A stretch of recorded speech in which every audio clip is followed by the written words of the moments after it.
నమస్కారాలు. మరి ఇవాళ ఈ రాష్ట్రంలో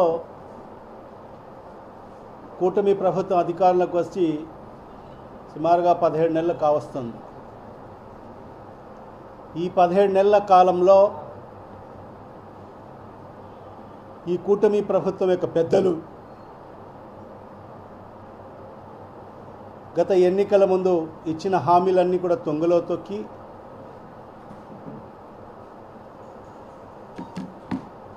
మరి అన్ని వ్యవస్థల్ని నిర్వీర్యం చేస్తూ అన్ని వ్యవస్థలను భ్రష్టు పట్టిస్తూ మరీ ముఖ్యంగా మరి విద్య మరి వైద్య రంగానికి నీరు గారుస్తూ మరి ఇవాళ ఈ 17 నెలల కాలంలో మరి ఈ కూటమి ప్రభుత్వం యొక్క పెద్దలు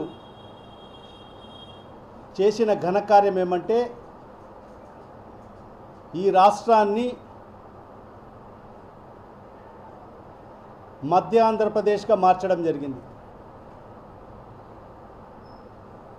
నకిలీ మధ్య ఆంధ్రప్రదేశ్గా కూడా మార్చడం జరిగింది. ఎందుకు చెప్తున్నానంటే 2014 నుంచి 19లో మరి ఆనాడు ఇదే తెలుగుదేశం ప్రభుత్వం అధికారంలో ఉన్నప్పుడు ఈ రాష్ట్రంలో 54,000 బెల్ట్ షాపులు ఉన్న పరిస్థితి అందరికీ తెలిసిన విషయమే.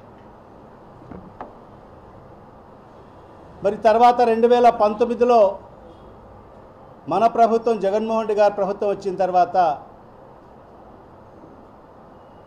మరి ఆ 54,000 బెల్ట్ షాపులను రద్దు చేసిన ఘనత కూడా మరి ఆనాడు జగన్మోహన్ రెడ్డి గారిది. మరి ఇవాళ ఈ కూటమి ప్రభుత్వం మళ్ళీ 2024లో అధికారంలోకి వచ్చిన తర్వాత చూస్తే మరి ఇవాళ రాష్ట్ర వ్యాప్తంగా 1,00,000కు పైబడి ఈరోజు బెల్ట్ షాపులు నడుస్తున్న పరిస్థితి. ఈ రాష్ట్రంలో మద్యం ఏరులై పారుతున్న పరిస్థితి అందరికీ తెలిసిన విషయమే. దాంట్లో భాగంగానే మరి గత 6 రోజులుగా మనం చూస్తున్నాం రాష్ట్ర వ్యాప్తంగా ఏదైతే నకిలీ మద్యం గుట్టు బయటపడడం,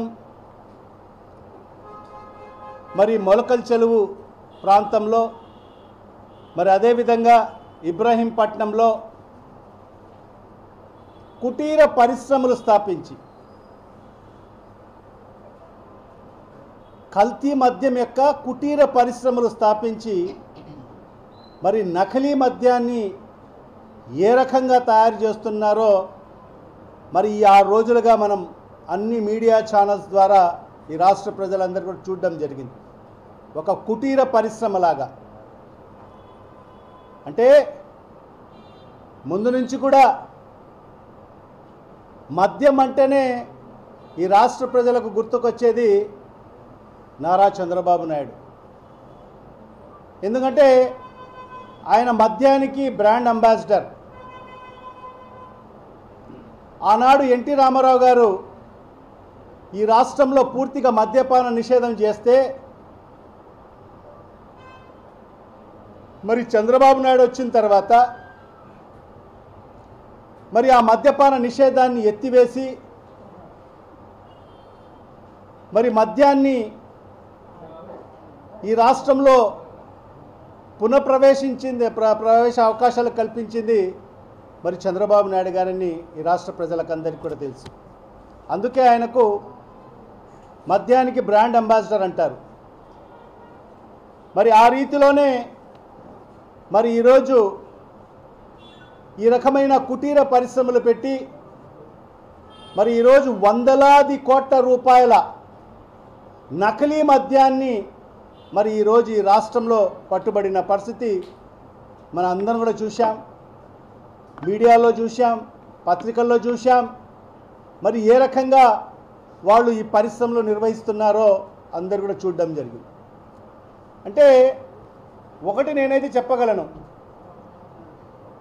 చంద్రబాబు నాయుడు అనే వ్యక్తి ఒక విజనరీ నాయకుడు అంటారు. విజనరీ నాయకుడు అంటే విజనరీ అంటే ఇదేనమో, అంటే పరిశ్రమలు స్థాపిస్తానని చెప్పాడు, ఉద్యోగ అవకాశాలు కల్పిస్తానని చెప్పాడు.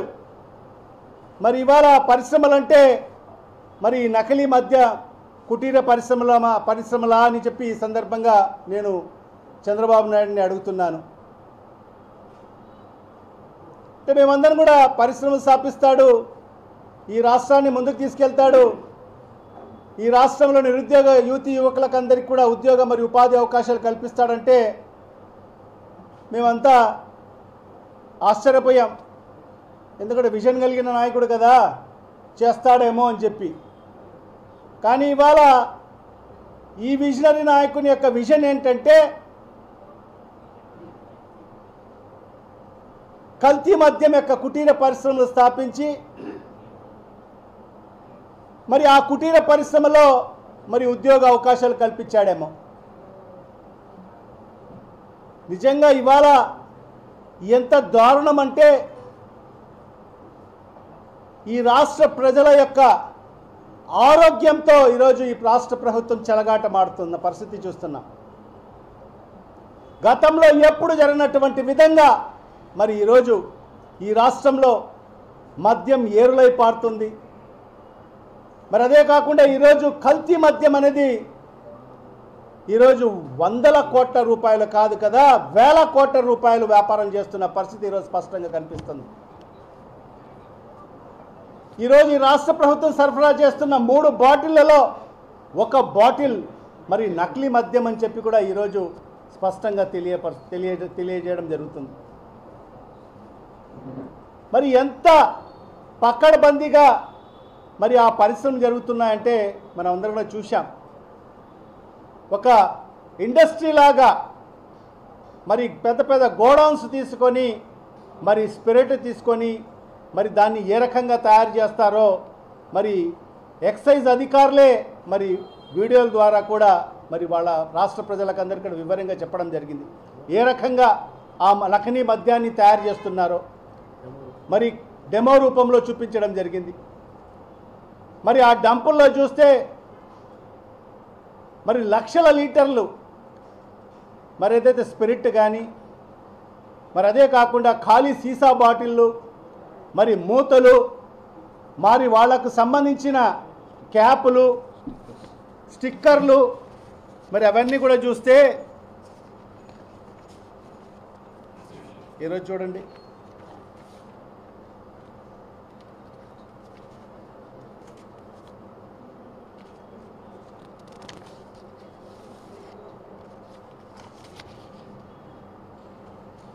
ఏ రకంగా డిస్టిలరీలో ఎట్లా ఏ విధంగా తయారు చేసి ఏ రకంగా ప్యాకింగ్లు జరుగుతాయో మరి అదే తరహాలో మరి ఈరోజు ఆ బ్రాండ్స్ కూడా చూస్తే మరి ఈరోజు కేరళ మాల్ట్ అంట, ఓల్డ్ అడ్మిరల్ అంట, మంజీరా బ్లూ అంట, క్లాసిక్ బ్లూ మరి ఈ రకంగా రాయల్ లాన్సర్ మరి ఈ రకమైన స్టిక్కర్లు పెట్టి ఈరోజు ఈ నకిలీ మద్యాన్ని ప్రతి 3 బాటిళ్లలో 1 బాటిల్ ఈరోజు ఈ రాష్ట్రంలో నకిలీ మద్యాన్ని అమ్ముతున్న పరిస్థితి. ప్రతి బెల్ట్ షాపులో, ప్రతి వైన్ షాపులో, ప్రతి బార్లో కూడా మరి ఈరోజు ఈ బాటిల్స్ మనకు దర్శనమిస్తున్నాయి. ఆ మిషనరీలు కూడా చూడండి ఏ రకంగా పెద్ద పెద్ద ట్యాంకర్లను పెట్టి మరి ఆ ట్యాంకర్లలో స్పిరిట్ వేసి మరి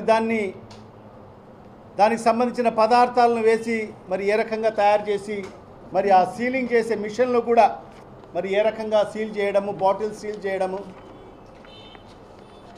పకడ్బందీగా ఒక డిస్టిలరీ ఏ విధంగా తయారవుతుందో మరి ఆ రకంగానే మరి ఈరోజు ఈ నకిలీ మద్యాన్ని తయారు చేసి సరఫరా చేస్తున్న పరిస్థితి స్పష్టంగా కనిపిస్తుంది. మరి అదే కాకుండా మరి ఇవాళ ఈ నకిలీ మద్యం వ్యాపారం చేస్తున్న నాయకులు ఎవరో చూడండి. తంబళ్లపల్లె ఇన్ఛార్జ్ మరి జయచంద్రారెడ్డి గారైతేమి, మరి అదేవిధంగా కట్ట సురేంద్ర నాయుడు, మరి జనార్దన్ రావు, మరి వీళ్ళందరూ కూడా మరి ఈ నకిలీ మద్యం వ్యాపారంలో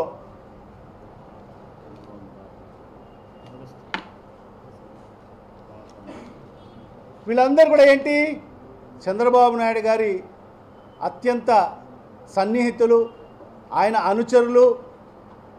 జయచంద్రారెడ్డి అనే వ్యక్తి మన 2024లో తమిళ్లపల్లె నుంచి నియోజకవర్గం నుంచి టీడీపీ పార్టీ అభ్యర్థిగా కూడా పోటీ చేయడం జరిగింది. ఇప్పుడు ఇన్ఛార్జ్గా కూడా మరి ఆ తంబళ్లపల్లి నియోజకవర్గానికి ఇన్ఛార్జ్గా వ్యవహరించడం జరుగుతుంది.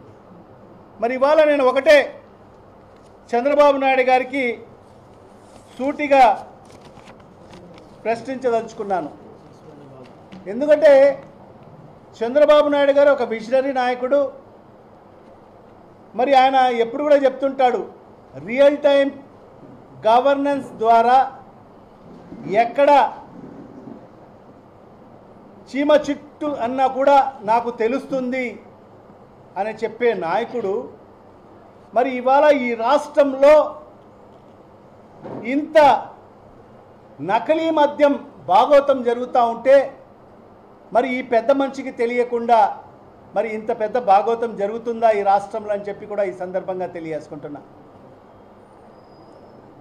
మరి ఇవాళ ఒకటే నేను చెప్పదలుచుకున్నాను, మరి ఇవాళ ఈ కల్తీ మద్యం మరి ఈ కల్తీ మద్యం వ్యాపారం మరి అన్ని ప్రాంతాల్లో కూడా మరి ఈరోజు విస్తరించిన పరిస్థితి.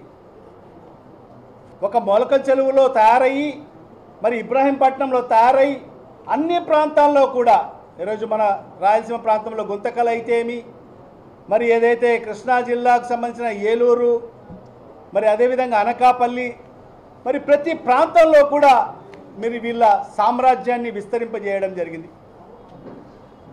అంటే నేనైతే చెప్పదలుచుకున్నాను, మరి ఖచ్చితంగా ఇది పెద్ద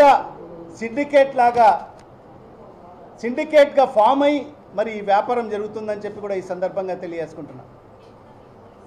మరి ఇంత పెద్ద తరహాలో సిండికేట్ ఏర్పాటయ్యి ఇంత పెద్ద స్థాయిలో వేల కోట్ల రూపాయల వ్యాపారం, నకిలీ మద్యం యొక్క వ్యాపారం జరుగుతూ ఉంటే మరి ఈ రాష్ట్రంలో ఉండే పెదబాబుకు చిన్నబాబుకు తెలియకుండా మరి ఇన్ని వేల కోట్ల రూపాయల వ్యాపారం ఈ రాష్ట్రంలో జరిగే అవకాశాలు ఏమైనా ఉన్నాయా అని చెప్పి ఈ సందర్భంగా నేను అడగదలుచుకున్నాను.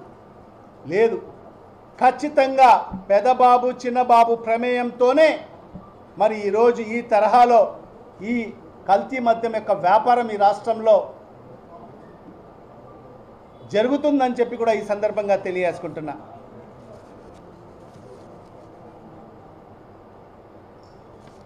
మరి అదే కాకుండా ఒకసారి చూస్తే ఎక్సైజ్ డిపార్ట్మెంట్కు సంబంధించి 2024-25కు సంబంధించి ఆర్థిక సంవత్సరం మొదటి 6 నెలల్లో మరి ఈ మద్యం ద్వారా ఈ రాష్ట్రానికి వచ్చిన ఆదాయం ఎంతంటే 6,782 కోట్లు. అంటే 2024-25 సంవత్సరానికి సంబంధించి మరి 6 నెలలకు గాను ఆ ఆర్థిక సంవత్సరంలో వచ్చిన ఆదాయము 6,782 కోట్లు.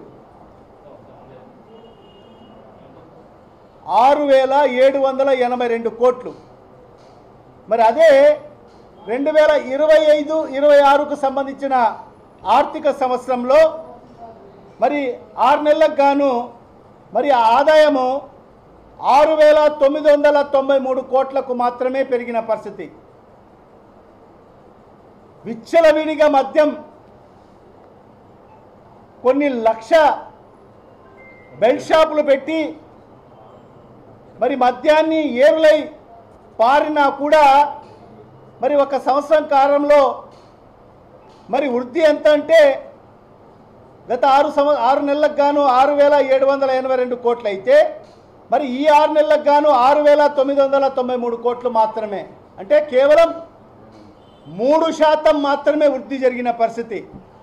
ఎక్కడ కూడా ఏ వ్యాపారంలో కూడా చూస్తే ఖచ్చితంగా సంవత్సరానికి సంవత్సరం మరి ఖచ్చితంగా 10% పైబడి వృద్ధి సాధించాల్సిన అవసరం ఉంటుంది. మరి ఆ టార్గెట్ కూడా మరి ఏ డిపార్ట్మెంట్ కూడా పెట్టుకోవడం జరుగుతుంది.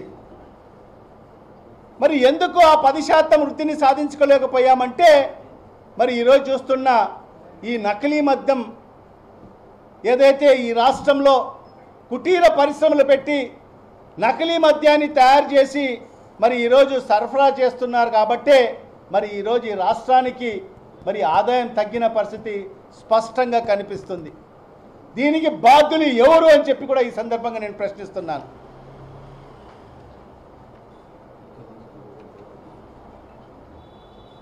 మరి ఇంత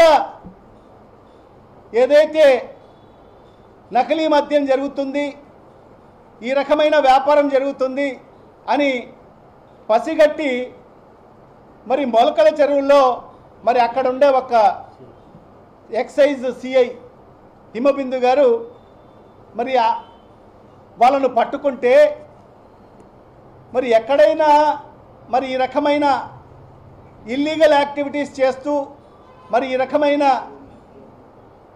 నకిలీ మద్యాన్ని తయారు చేస్తూ పట్టుబడితే మరి ఎక్కడైనా ఎప్పుడైనా మనం చూసామా మరి ఆ అధికారిని సస్పెండ్ చేసింది?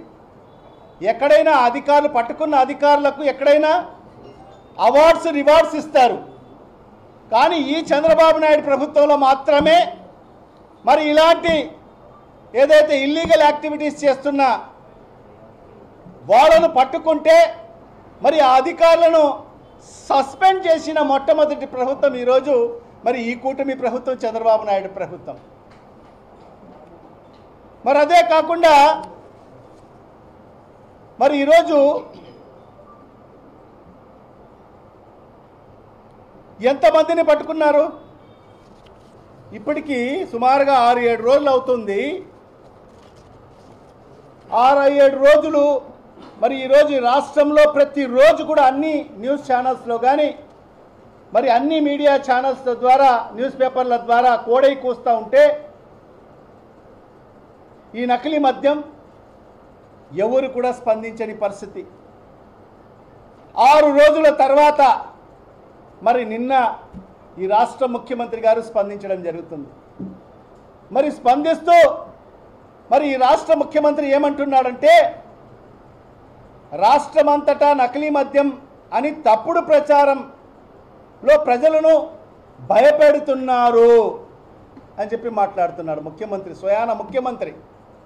ఈరోజు 100 కోట్ల రూపాయల నకిలీ మద్యం పట్టుబడితే ఆధారాలతో సహా మరి ఆ తయారీ చేస్తున్న ఆ మిషనరీలతో సహా మరి ఆ లిక్కర్ బాటిళ్లతో సహా మరి ఖాళీ బాటిళ్లతో సహా మరి స్పిరిట్ క్యాన్లతో సహా డంపులను స్వాధీనం చేసుకుంటే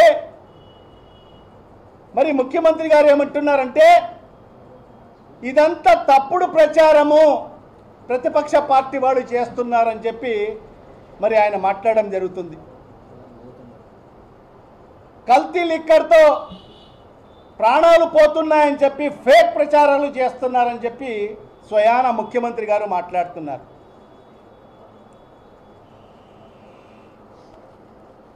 మరణాలపై తప్పుడు ప్రచారం చేసే వారిపై కఠినమైన చర్యలు చేపడతామని చెప్పి కూడా ముఖ్యమంత్రి మాట్లాడుతున్నారు. ఎక్కడ కూడా మరి ఫలానా వాళ్ళు చేశారు తప్పు, వాళ్ళ మీద యాక్షన్ తీసుకోమని ఎక్కడ లేదు. మరి ఇన్ని రోజులు మాట్లాడుకోకుండా మరి ఎవరైతే పెద్ద తలకాయలు దీని వెనకాల ఉండారో వాళ్ళ ఎవరిని కూడా బాధ్యులు చేయకోకుండా మరి కేవలం ఎవరో అనామకులను వాళ్ళను పెట్టేసి మరి వాళ్ళ మీద కేసులు బుక్ చేశాము మరి అని చెప్పి కూడా మాట్లాడడం జరుగుతుంది. మరి 15 నెలల పటిష్ట చర్యల ద్వారా ఇతర రాష్ట్రాల నుంచి వచ్చే నాన్ డ్యూటీ పెయిడ్ లిక్కర్ను అరికట్టామని చెప్పి కూడా ముఖ్యమంత్రి గారు మాట్లాడడం జరుగుతుంది. అంటే ఈ ప్రభుత్వం వచ్చి ఈ 15-16 నెలల్లో మేము చేసిన ఘనకార్యం ఏమంటే ఇతర రాష్ట్రాల నుంచి వస్తున్న నాన్ డ్యూటీ పెయిడ్ లిక్కర్ని మేము అరికట్టామని చెప్పి మాట్లాడుతున్నాడు ముఖ్యమంత్రి గారు.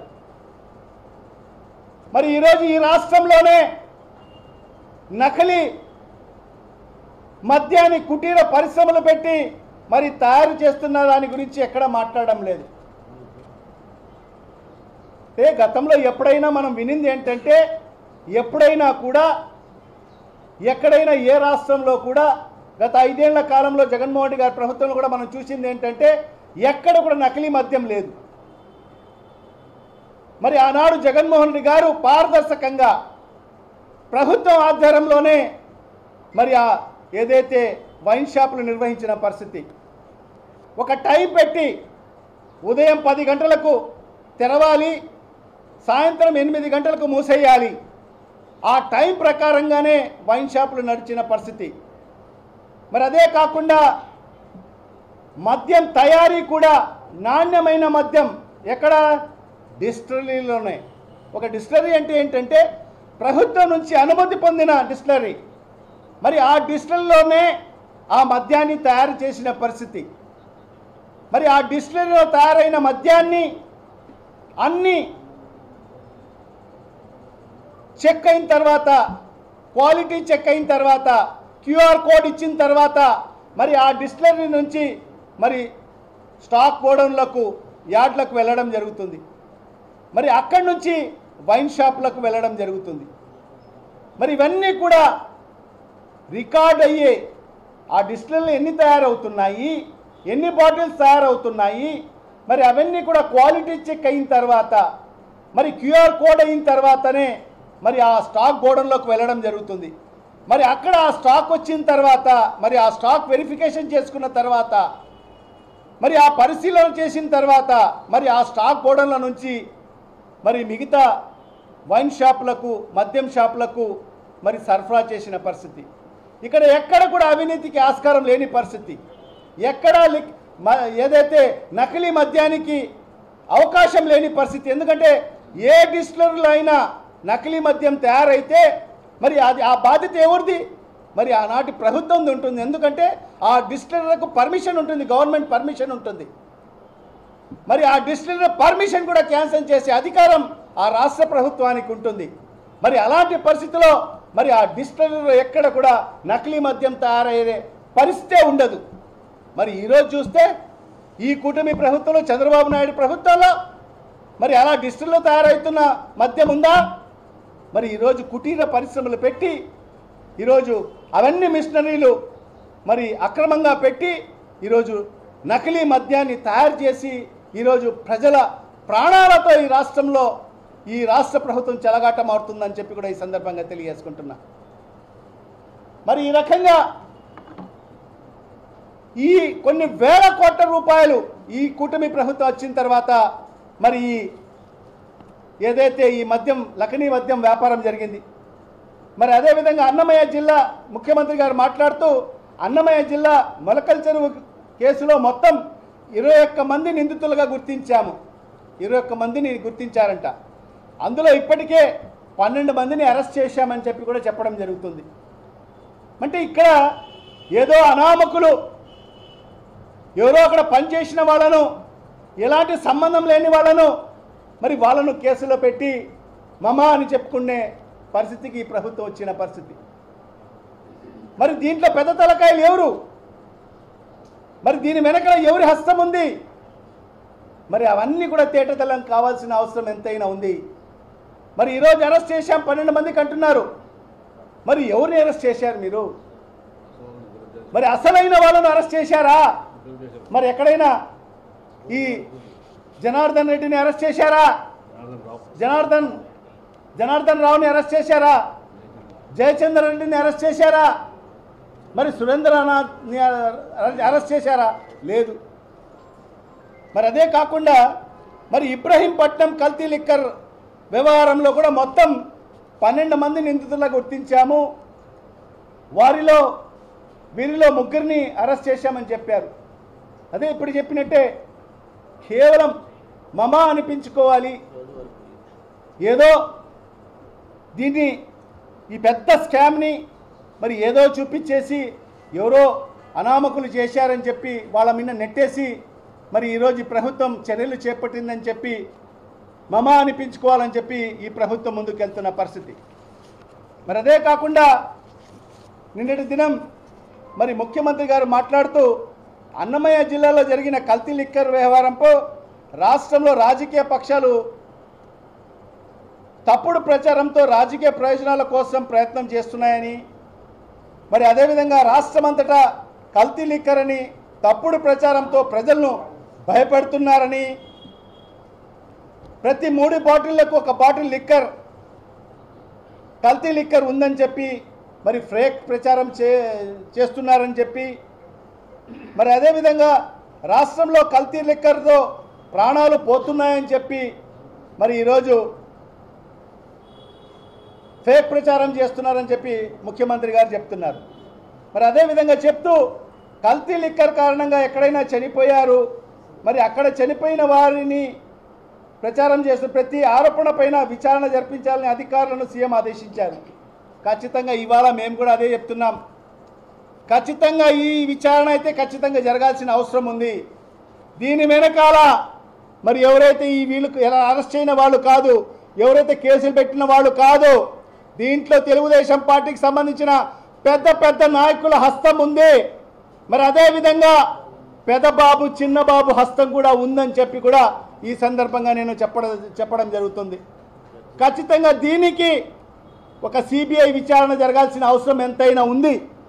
ఈ రాష్ట్ర ప్రభుత్వానికి దమ్ము ధైర్యం ఉందా మరి ఈ కల్తీ మద్యం మీద సిబిఐ విచారణ చేసేదానికి? మరి అదేవిధంగా మరి ఈ మధ్యకాలంలో కల్తీ మద్యం తాగి చనిపోయిన వారికి ఒక సిట్టింగ్ జడ్జి ఆధ్వర్యంలో మరి వాళ్లకు పోస్ట్మార్టం చేసే మరి దమ్ము ధైర్యం ఈ రాష్ట్ర ప్రభుత్వానికి ఉందా అని చెప్పి కూడా ఈ సందర్భంగా తెలియజేసుకుంటాం. ఖచ్చితంగా ఈ మధ్యకాలంలో ఎవరైతే చనిపోయారో మరి వాళ్ళకందరికీ కూడా పోస్ట్మార్టం చేయాల్సిన అవసరం ఉంది. మరి ఖచ్చితంగా ఒక సిట్టింగ్ జడ్జి ఆధ్వర్యంలోనే మరి వాళ్లకు పోస్ట్మార్టం నిర్వహించాల్సిన అవసరం ఉంది. ఎందుకంటే ఏదో సాధారణ మరణాల కింద వాళ్ళు జమ చేయడం జరుగుతుంది. మరి ఈరోజు చూస్తే మొన్ననే ఏదో ఎవరినో పరామర్శించాలని చెప్పి నేను రిమ్స్కు వెళ్తే మా కార్యకర్త ఆ రిమ్స్లో వైద్యం తీసుకుంటున్నానంటే ఈరోజు మా నాయకులందరితో మేము కలిసి మరి ఆయన్ని పరామర్శించడానికి పోతే ఒక్క వార్డులోనే 5-6 మంది మరి మద్యానికి బానిసలై మరి వాళ్ళందరూ కూడా అక్కడ ట్రీట్మెంట్ తీసుకున్న పరిస్థితి. ఏమయ్యా అంటే అందరికీ లివర్ చెడిపోయిన పరిస్థితి. ఆ ఎఫెక్ట్ ఏంటంటే 99 ఎఫెక్ట్. చంద్రబాబు నాయుడు 99 ఎఫెక్ట్. అంటే ఒకటి నేను ఈ మీడియా ముఖంగా అడగదలుచుకున్నాను చంద్రబాబు నాయుడు గారికి. చంద్రబాబు నాయుడు గారు ఏమన్నాడంటే ఎన్నికల ముందు నాణ్యమైన మద్యాన్ని తక్కువ ధరకు మీకు ఇస్తాను అని చెప్పి ఆ రోజు ఎన్నికల మేనిఫెస్టోలో కూడా పెట్టడం జరిగింది. ప్రతి బహిరంగ సభలో కూడా చంద్రబాబు నాయుడు గారు మీకు నాణ్యమైన మద్యాన్ని మీకు తక్కువ ధరకు అందిస్తానని చెప్పాడు. మరి మాకందరికి కూడా తెలియదు ఆ రోజు ఏంటి నాణ్యమైన మద్యము తక్కువ ధరకు ఏ రకంగా ఇస్తాడబ్బా అని చెప్పి మాకు ఆ రోజు అర్థం కాలేదు. మరి ఈరోజు అర్థమవుతుంది. అంటే ఇది నాణ్యమైన తక్కువ ధరకు 99 రూపాయలకు నాణ్యమైన కుటీర పరిశ్రమలు పెట్టి వాళ్ళ అనుయాయులతో తెలుగుదేశం పార్టీ నాయకులతో కుటీర పరిశ్రమలు పెట్టి గవర్నమెంట్కి ఎలాంటి ఆదాయం ఇవ్వకోకుండా ట్యాక్సులు కట్టుకోకుండా కేవలం స్పిరిట్లో నీళ్లు కలిపి ఏదో కెమికల్స్ కలిపేసి ప్రాణాలు తీసుకునే కెమికల్స్ కలిపేసి మరి ఈరోజు ఆ 99 రూపాయలకు మరి ఈరోజు మద్యాన్ని సరఫరా చేస్తున్న పరిస్థితి ఈ రాష్ట్రంలో మనం చూస్తున్నాం. మరి ఇదే తక్కువ రేటుకు నాణ్యమైన కల్తీ మద్యం ఇస్తున్న ఈ కూటమి ప్రభుత్వం, తక్కువ ధరకు నాణ్యమైన కల్తీ మద్యం ఇస్తున్న నారా లిక్కర్ అని చెప్పి కూడా ఈ సందర్భంగా తెలియజేసుకుంటున్నా. ఎన్ బ్రాండ్, నారావారి బ్రాండ్ ఈరోజు చూసాం. ఇప్పుడు అన్నీ కూడా చూసినట్టు అన్నీ కూడా నారావారి బ్రాండ్లే, నారావారి బ్రాండ్లు ఇవన్నీ సరసమైన ధరలకు నాణ్యమైన కల్తీ మద్యం నారా బ్రాండ్లతో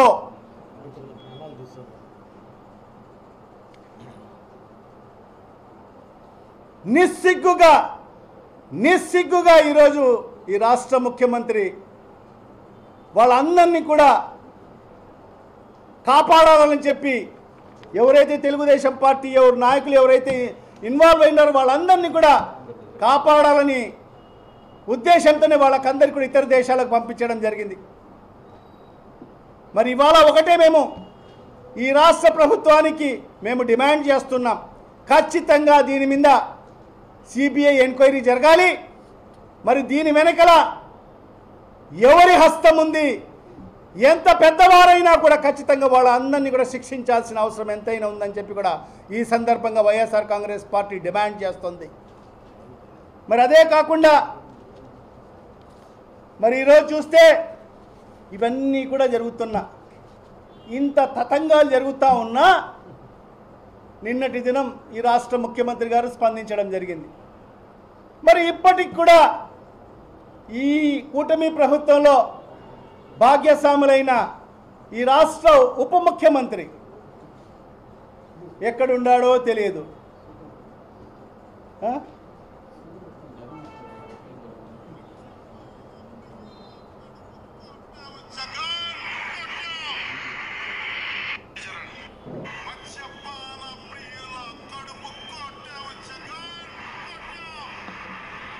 ఎన్నికల ముందు ఈ రాష్ట్ర ఉప ముఖ్యమంత్రి చేసిన వ్యాఖ్యలు ఏంటంటే మద్యపాన ప్రియుల కడుపు కొట్టిన జగన్ అని చెప్పాడు. మరి ఇవాళ నేను అడుగుతున్నా, ఎక్కడుండావు పవన్? ఎక్కడ దాక్కున్నావు పవన్?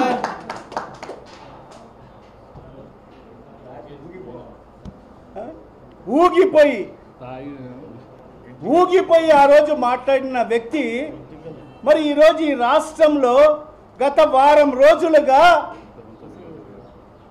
నకిలీ మద్యం ఏరులై పారుతుందని చెప్పి అన్ని మీడియా ఛానల్స్లో మరి పత్రికల్లో అన్నీ కూడా మారి మ్రోగిపోతుంటే మరి ఈ రాష్ట్ర ఉప ముఖ్యమంత్రి ఏం చేస్తున్నాడు? మరి ఆ రోజు జగన్మోహన్ రెడ్డి గారిని నిలదీసిన వ్యక్తి మరి ఈరోజు ఏం చేస్తున్నాడు? ఎన్నికల ముందు ఏం చెప్పాడు? సుగాలి ప్రీతి అన్నాడు. నేను వచ్చిన తర్వాత సుగాలి ప్రీతి కేసు సాల్వ్ చేస్తా అన్నాడు. ఎక్కడ వచ్చి 17 నెలలు అయింది. ఈ కూటమి ప్రభుత్వ అధికారులకు వచ్చి ఆయన ఉప ముఖ్యమంత్రి అయి సుగాలి ప్రీతి కేసు ఏమైనా సాల్వ్ చేశాడా? లేకపోతే ఎన్నికల ముందు 30,000 మంది మహిళలు అదృశ్యమయ్యారు అని చెప్పాడు.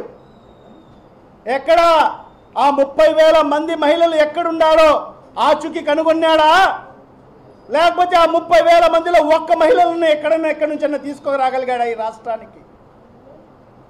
నోరు మెదపడం లేదు. సుగాలి ప్రీతి మీద నోరు మెదపడం లేదు. 30,000 మంది మహిళలు అదృశ్యమైన దాని మీద నోరు మెదపడం లేదు. ఈ రాష్ట్రంలో రైతులు పడుతున్న ఇబ్బందులు, మరి రైతులు ఆత్మహత్యలు చేసుకుంటుంటే మరి ఎక్కడ కూడా ఈ రాష్ట్ర ఉప ముఖ్యమంత్రి నోరు మెదపడం లేదు. మరి ఈరోజు ఈ రాష్ట్రంలో 1,500 కోట్ల రూపాయలు మరి విద్యుత్ ఛార్జీలు పెంచేస్తే కూడా మరి ఈ రాష్ట్ర ఉప ముఖ్యమంత్రి నోరు మెదపడం లేదు. మరి ఈరోజు తన స్వయాన తన అన్న చిరంజీవి గారి పేరిన మరి మొన్న శాసనసభలో బాలకృష్ణ గారు అవమానిస్తే మరి ఈరోజు ఆ అన్నకు తమ్ముడైన ఈ రాష్ట్ర ఉప ముఖ్యమంత్రి ఈనాటికి కూడా నోరుప్పిన పరిస్థితి లేదు. మరి ఇంకొక తమ్ముడు నాగబాబు కూడా నోరుప్పిన పరిస్థితి లేదు. మరి అదే కాకుండా ఈరోజు ఇంత కల్తీ మద్యం సరఫరా అవుతున్నా మరి ఈరోజు వందల కోట్ల రూపాయలు మరి ఈరోజు డంపులన్నీ కూడా మరి ఎక్సైజ్ డిపార్ట్మెంట్ వాళ్ళు స్వాధీనం చేసుకున్నా మరి ఈ కల్తీ మద్యం ద్వారా మరి అనేక మంది ఈ రాష్ట్రంలో ప్రాణాలు వదులుతున్నా మరి ఎక్కడ కూడా మరి ఈ రాష్ట్రానికి సంబంధించిన ఉప ముఖ్యమంత్రి పవన్ కళ్యాణ్ గారు ఈనాటికి కూడా నోరు విప్పిన పరిస్థితి లేదు, ప్రశ్నించిన పరిస్థితి లేదు. అంటే ఎందుకు నువ్వు నోరు విప్పడం లేదు పవన్ కళ్యాణ్? ఈ రాష్ట్ర ప్రజలకు సమాధానం చెప్పాల్సిన అవసరం ఉంది. ఎందుకంటే ప్యాకేజీ నోరు విప్పితే ప్యాకేజీ కట్. చంద్రబాబు నాయుడు ఇస్తున్న ప్యాకేజీ నెల నెల కట్ అయిపోతుంది. ప్యాకేజీల కోసమే. ఎందుకంటే మొదటి నుంచి కూడా మేము చెప్పాం, పవన్ కళ్యాణ్ అనే వ్యక్తి రాజకీయాల్లోకి వచ్చిందే ప్యాకేజీల కోసమే. అందుకే ఆనాటి నుంచి కూడా మేము చెప్పేది ప్యాకేజీ స్టార్ పవన్ కళ్యాణ్ అనే మేము చెప్పాం. అది నిజమని నిరూపణ అయ్యింది. మరి ఇవన్నీ కూడా సమస్యలు. ఈరోజు నేను సుమారుగా 6-7 సమస్యలు చెప్పాను ఈ రాష్ట్రంలో. మరి ఆ 6-7 సమస్యల మీద ఏనాడు కూడా మాట్లాడలేదు ఈ ఉప ముఖ్యమంత్రి. ఎన్నికల ముందు ఏం చెప్పాడు? నేనున్నాను, మీ తరఫు నుంచి నా ఈ ప్రభుత్వాన్ని నేను ప్రశ్నిస్తాను అని చెప్పిన వ్యక్తి. మరి ఈరోజు ఈ రాష్ట్రంలో చంద్రబాబు నాయుడు అనేక హామీలు ఇచ్చేసి మరి ఆ హామీలన్నీ కూడా తుంగలో తొక్కుతా ఉన్నా కూడా మరి ఈరోజు ఈ ఉప ముఖ్యమంత్రి మాట్లాడకపోవడం, దీని వెనకాల రహస్యం ఏమంటే ప్యాకేజీ. నెల నెల పవన్ కళ్యాణ్కు అందుతున్న ప్యాకేజీ ఒకవేళ ఆయన నోరెప్పి మాట్లాడితే ఈ రాష్ట్ర ప్రభుత్వానికి చంద్రబాబు నాయుడికి వ్యతిరేకంగా మాట్లాడితే వెంటనే ఆయనకు వచ్చే నెల నెల ప్యాకేజీ కట్ అవుతుందని చెప్పి మరి ఈరోజు పవన్ కళ్యాణ్ నోరు మెదపకోకుండా మౌనం వ్యవహరిస్తుంటూ మరి ఆయన ఉప ముఖ్యమంత్రి పదవి హోదాలో మరి ఈరోజు గాల్లో చక్కర్లు కొడుతున్నాడు. గాల్లో చక్కర కొడుతున్నాడు. ఆయన భూమి మీద నడవడం లేదు, గాల్లో చక్కర కొడుతున్నాడు. మరి ఎన్నికల ముందు చెప్పాడు ప్రతి సభలో, జగన్మోహన్ రెడ్డి గారు నిలదీశాడు, నువ్వు గాల్లో చక్కలు కొడుతున్నావు అని చెప్పాడు. కానీ ఈరోజు నువ్వు చేస్తుంది ఏంటి? ఈరోజు 125 సార్లు నువ్వు ఈరోజు విజయవాడ నుంచి హైదరాబాద్ పోయావు ఈ 16 నెలల కాలంలో. లెక్కలున్నాయి. 125 సార్లు ప్రజల సొమ్ముతో నీకు ప్రత్యేక హెలికాప్టర్ ఇచ్చేసి, నీకు ఒక ప్రోటోకాల్ ఇచ్చేసి, సీఎంకు తరహాలో ప్రోటోకాల్ ఇచ్చేస్తే, సెక్యూరిటీ ఇచ్చేస్తే నువ్వు ప్రజలను మర్చిపోయావు. ప్రజా సమస్యలను నీకు పట్టావు. నీకు పట్టిందల్లా ఏంటంటే నీకు నెల నెల ప్యాకేజ్ రావాలి, నువ్వు పోయి హైదరాబాద్లో నీ సినిమా షూటింగ్లు చేసుకోవాలి. ఆ షూటింగ్లు చేసుకొని మరి ఆ సినిమాలు రిలీజ్ అయ్యేదానికోసం మరి ఈ ప్రభుత్వానికి ఒప్పించి నీ సినిమాకు 1000 రూపాయలు టికెట్లు పెంచుకుంటావు. ఇది నువ్వు చేస్తున్న పరిస్థితి. ఇవన్నీ కూడా ఈ రాష్ట్ర ప్రజలు గమనిస్తున్నారు. ఖచ్చితంగా ఇవాళ ఒక్కటే ఈ రాష్ట్ర ప్రజలు గమనించండి. మరి ఖచ్చితంగా ఇవాళ ఒకటే ఈ రాష్ట్ర ప్రభుత్వానికి మరి అదేవిధంగా మరి గవర్నర్ గారిని కూడా మేము కోరుకుంటున్నాము, దీంట్లో ఇన్వాల్వ్ అవ్వాల్సిన అవసరం ఉంది. మరి ఈరోజు చూస్తే ఈ రాష్ట్రంలో నకిలీ మద్యం ద్వారా అనేక మంది వందలాది ప్రాణాలు పోతున్నాయి. మరి ఇప్పటికే వందలాది ప్రాణాలు, వేలాది ప్రాణాలు పోయాయి. ఆ కుటుంబాలు రోడ్డుపైకి వచ్చాయి. మరి వాళ్ళందరినీ కూడా ఆదుకోవాల్సిన పరిస్థితి ఉంది. ఖచ్చితంగా దీని మీద సిబిఐ ఎంక్వైరీ వేసి ఖచ్చితంగా దీన్ని నిగ్గు తీర్చాల్సిన అవసరం ఉంది. ఎవరు మాఫియా ఉండారో, ఎవరు దీంట్లో సిండికేట్ అయి ఉండారో, ఎవరు పెద్ద తలకాయలు తినే వెనకాల హస్తం ఉందో వాళ్ళందరి బట్ట బయలు చేయాలని చెప్పి కూడా ఈ సందర్భంగా గవర్నర్ గారిని కోరుకుంటూ ఖచ్చితంగా వైఎస్ఆర్ కాంగ్రెస్ పార్టీ ప్రజల పక్షాన ఉంటుంది. మరి ఖచ్చితంగా పోరాటం చేస్తుంది. మరి ఈ నిగ్గు తేల్చే వరకు కూడా వైఎస్ఆర్ కాంగ్రెస్ పార్టీ మా నాయకుడు శ్రీ వైఎస్ జగన్మోహన్ రెడ్డి గారి సారథ్యంలో పెద్ద ఎత్తున పోరాటం చేస్తామని చెప్పి కూడా ఈ సందర్భంగా తెలియజేసుకుంటున్నాం.